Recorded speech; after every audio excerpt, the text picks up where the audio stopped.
Angelina Jolie.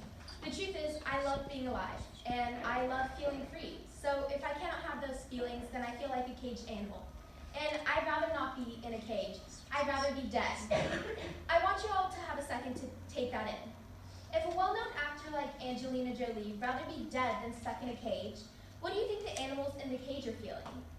How many of you guys have been to a zoo? Okay. Now, how many of you guys have been inside one of the cages the animals are held in? I have. I've gone to the abandoned zoo in LA, and let me tell you, some of those cages were pretty small. And if I was that animal, I would rather die than spend my whole life in it.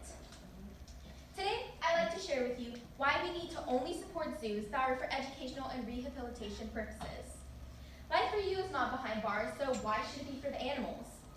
To start off, the living conditions of these animals do not have many regulations.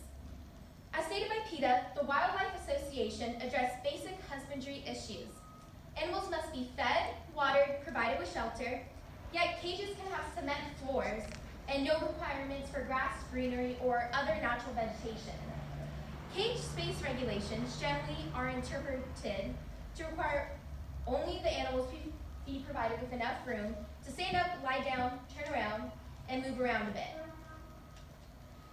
Depending on what zoo you go to, it differs with the amount of space that the animals are given. I've gone to the San Diego Zoo and Safari Park, and that is an example of a sufficient amount of space that the animals should have. Along with that, they have an open area for the animals to wander around. It's like a mini savanna for them to live on.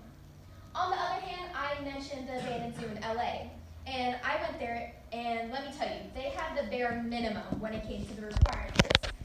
One of the cages I went in, I could barely stand up in. And mind you, I am taller than most of the animals, but still, it was not enough space for more than one animal to be in there.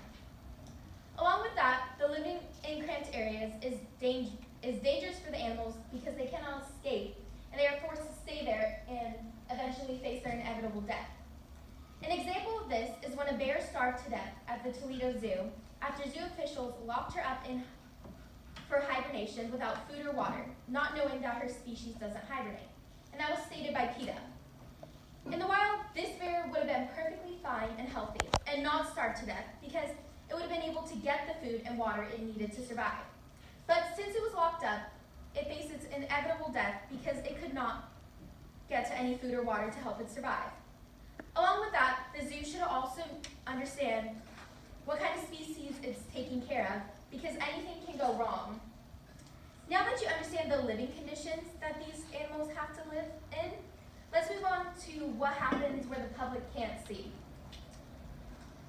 Animals not only have to live with these hard conditions, but hundreds of animals die every year because of the carelessness of humans taking care of them. Going back to the bear at the Toledo Zoo, this could have been prevented if the zoo took care of the bear right. When you go to the zoo, you would think that they know almost everything about the species they're taking care of, right? Wrong.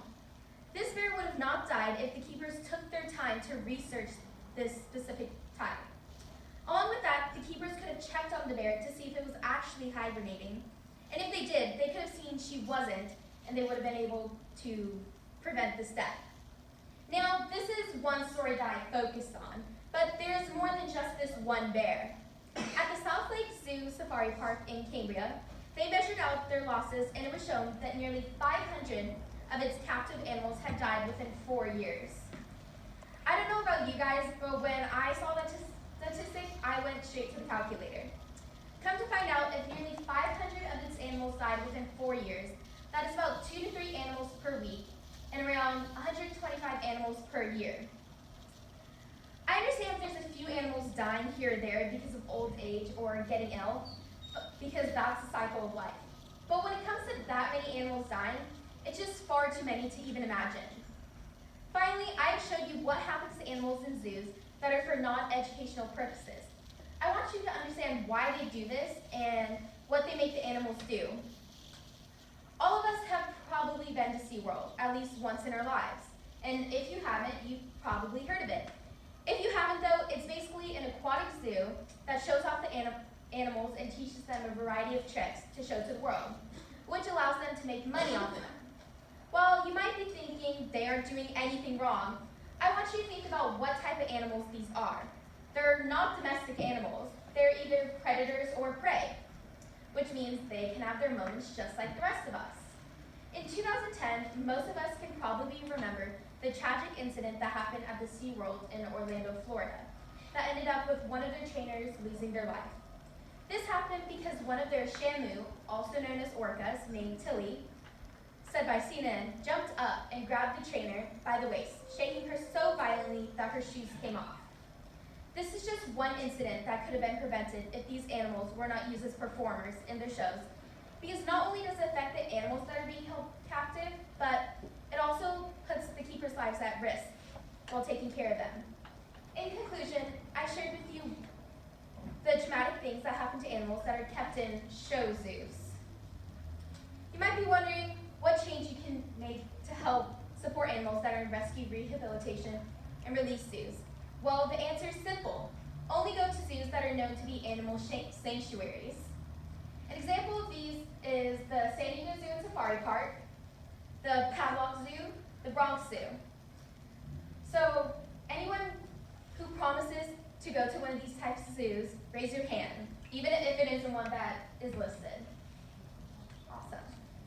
So next time when you want to go to a zoo, make sure it is one that rescues, rehabilitates, and releases, instead of one that keeps the animals in small cages and neglects them, because the money you pay to go to the zoo should go towards the animals' care and well-being.